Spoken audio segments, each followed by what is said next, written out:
या लाह्या बघा किती छान फुलतायत।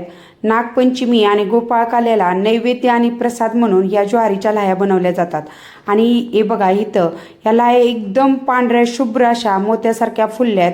आणि या लाह्या फुलवताना एक खास ट्रिक वापरली आहे, त्यामुळे ज्वारी कोणतीही असो लाह्या छान फुलून तयार होणार। नमस्कार, मी रेश्मा लोकरे रेसिपीज मध्ये तुमचं स्वागत। येणाऱ्या नागपंचमीच्या तुम्हा सगळ्यांना खूप खूप शुभेच्छा।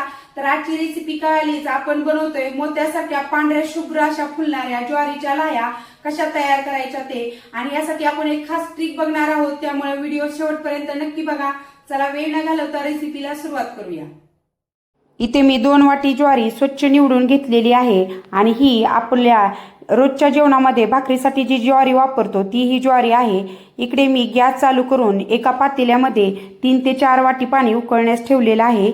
आणि आता बघा पाण्याला उकळी आली की याच्यामध्ये जी आपण निवडून घेतलेली आहे ती ज्वारी टाकायची आणि सगळीकडून एकदा ही ज्वारी आपल्याला अशी हलवून घ्यायची आहे। हलवल्यानंतर गॅस हा मी इथं बंद केलेला आहे। आणि आता ही ज्वारी ह्या पाण्यामध्ये फक्त 5 मिनिटं ठेवायची आहे, यापेक्षा जास्त वेळ ठेवू नका। आणि आता 5 मिनिटं झालेली आहेत। आता ही ज्वारी आपल्याला चाळणीवर नितळत ठेवायची आहे, म्हणजे जास्तीचं पाणी निघून जाईल। ज्वारी चाळणीवर चांगली नितळली की इथं मी एक जाड असा नेपकिन घेतलेला आहे आणि त्याने ही ज्वारी मी पुसून घेते। कारण कधी कधी काय होतं, चाळणीमधली खालच्या बाजूची ज्वारी ही जास्त ओलसर असते, त्यामुळं ती अशी एखाद्या जाड कपड्याने कोरडी करून घ्या, त्यामुळं पटकन सुकते ती। आणि आता चांगली कोरडी झाली आहे ही ज्वारी। आता एक स्वच्छ असा कपडा घ्यायचा आणि त्याच्यावर ही ज्वारी आपल्याला सुकत ठेवायची आहे। फॅन चालू करण्याची गरज नाही किंवा उन्हात देखील वाळवायची नाही, असंच तुम्ही तिला सुकवून घेऊ शकता। आणि हे बघा 7 ते 8 तास झालेले ज्वारी आता आपली चांगली कोरडी झाली आहे। आणि ही आता मी एका भांड्यामध्ये काढून घेते। लाह्या बनवण्यासाठी इथं मी माझी नेहमीची ही नॉनस्टिकची कढई घेतलेली आहे। आणि ही कढई माझी अशी जाड आहे आणि ह्याच्यावर बघा व्यवस्थित बसेल असं झाकण आहे। जर तुमच्याकडे अशी कढई नसेल तर तुम्ही दुसरी म्हणजे नेहमीची कढई घेतली तर चालेल, पण त्याच्यावर व्यवस्थित बसेल असं झाकण घ्या। आणि गॅस फुल ठेवून ही कढई चांगली गरम करून घ्यायची आहे। आणि इथंच आपण खास ट्रिक वापरणार आहोत।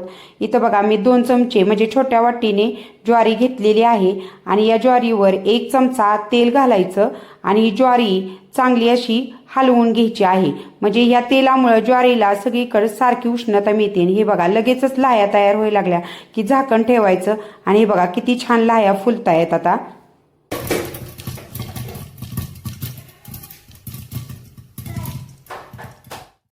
तडतडण्याचा आवाज कमी झाला की थोडंसं असं हलवून घ्यायचं, 2-2 मिनिटाला असं हलवायचं। आणि इथे बघा तुम्ही बघू शकता आणखीन लाह्या छान फुलतायत। आणि इथे झाकणावरती वाफेमुळे थोडंसं पाणी आलं होतं, ते मी कपड्याने पुसून घेतलं आहे।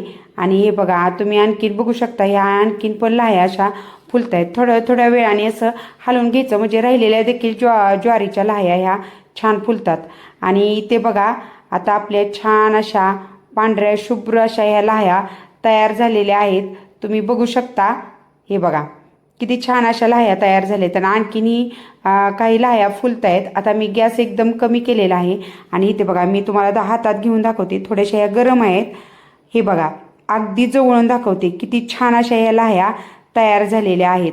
आणि यामध्ये बघा नेहमीच्या पेक्षा अगदी थोडीशी ज्वारी ही न फुलता राहिलेली आहे। आता ही मी काढून घेते आणि नंतर ही राहिलेल्या ज्वारीच्या मी लाह्या बनवते।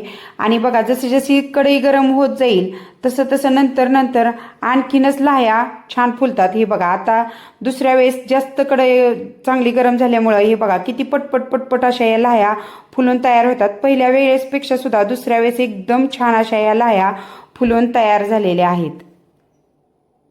आणि इथं सगळ्या ज्वारीच्या मी लाह्या बनवून घेतलेल्या आहेत। आणि बघा या अशा पांढऱ्या शुभ्र अशा या लाह्या तयार झालेल्या आहेत। आणि आता काय करायचं, घोळून घ्यायचं। आणि असं घोळल्यानंतर ज्या वरच्या ज्या लाह्या आहेत त्या आपण दुसऱ्या भांड्यामध्ये काढून घेऊया। आणि बघा या पद्धतीने जर लाह्या केल्या तर खूप खाली कमी अशी ज्वारी न फुललेली राहते। नेहमीच्या पद्धतीने जर केल्या ना तर बरीचशी अशी ज्वारी खाली न फुललेली राहते। त्याला आमच्याकडे गणगड म्हणतात, तुमच्याकडे काय म्हणतात ते मला कमेंटमध्ये नक्की सांगा। आणि हे बघा असं घोळून मी सगळ्या वरच्या लाह्या अशा दुसऱ्या भांड्यामध्ये आता काढून घेते।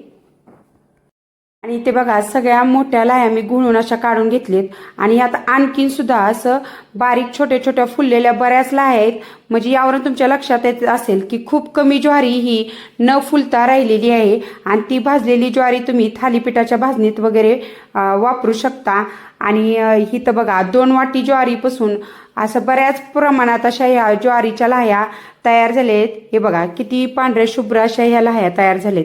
आणि आपण 1 चमचा तेल वापरलं होतं 2 ते 3 चमचे साधारणतः ज्वारीसाठी.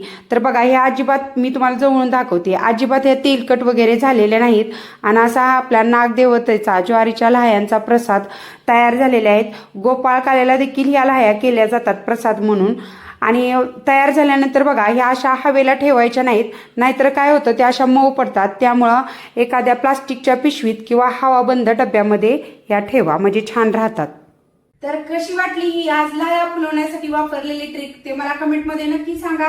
आणि ही ट्रिक वापरून तुम्ही येणाऱ्या नागपंचमी आणि गोपाळकाल्याला आवर्जून अशा लाह्या तयार करा.